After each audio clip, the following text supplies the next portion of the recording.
Turabaramukije mu izina rya Yesu, mwongeye kuganira na Madame Ntirampeba Trifoni, umugorozi twigisha ubutumwa buteguza abantu kugaruka kwa Yesu bivugurura bongera bigorora. Ubuherutse twarabonye ibijanye n'ubuhanuzi bw'urubanza rubera mu ijuru, tubabwira yuko rwatanguye mu mwaka w'1844. None iyo misi iranditse muri Bibiliya bayiharuye gute?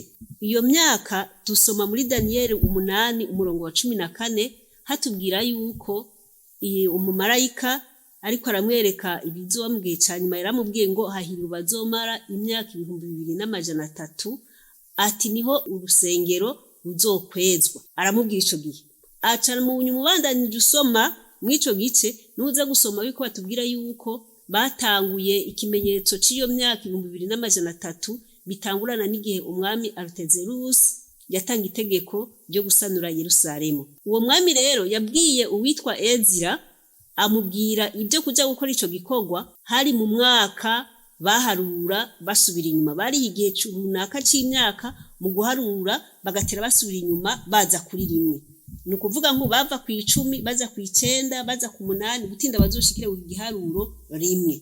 Iki gihe rero Ezira muzobisoma, Ezira ahabwa iryo banga ryo kuja gusanura mu gice cy'ingu ca Ezira hari mu mwaka w'457 uharura usubira inyuma.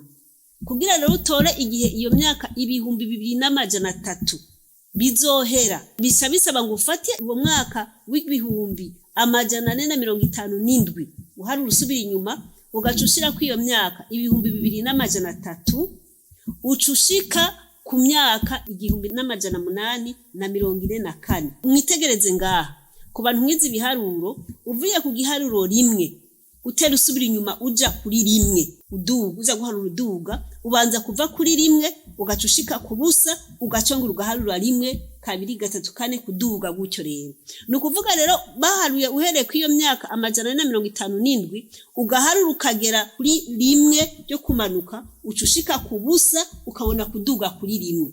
Uwo mwaka rero niwo wongeyemwo ucushikira ku biharuro 1844. Aho ni kugira ngo babantu bakunda kubaza ikibazo ngo dufashe iyo myaka tugashira ko 2300 tugwa ku 1843. Abo babasimbye wa mwaka ca gihe kiva kuri rimwe usubira inyuma ushika kuri rimwe uduga, dushika muri ico gihe. Rero witwa Mirere amaze gusoma ibintu Daniyeli yeretswe, yihaye intego yo gusesangura ngo amenye neza igihe bizobera. We mu bwenge bwiwe yumva yuko ico gihe ari igihe Yesu azobagarutse mw'isi. Araharura agwa ku mwaka. Uwo mwaka ugeze Yesu ntiyaza. Abari bamwizeye bumva umenga ibara riraguye, baca barasenga cyane.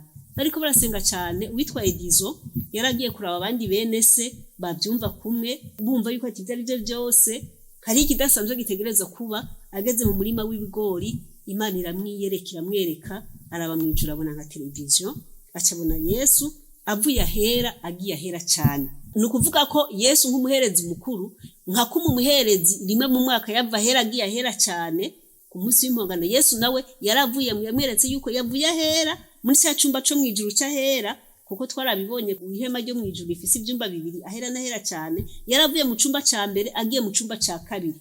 Mwico cumba ca kabiri rero niwo mwaka w'1444 nico cyari kibaye n'ivyo Imana yaciye imwereka. Ico cumba rero ubu ariko agikorera mwiki, nigihe ariko arasuzuma imanza z'abapfuye n'abakiriho, nkuko twabibonye mu vyigwa biheruka. Ubu rero mu cigwa gikwirikira tuzoraba ngo muri urwo rubanza Yesu ariko akorera iki umuntu. Imana ibahezagire.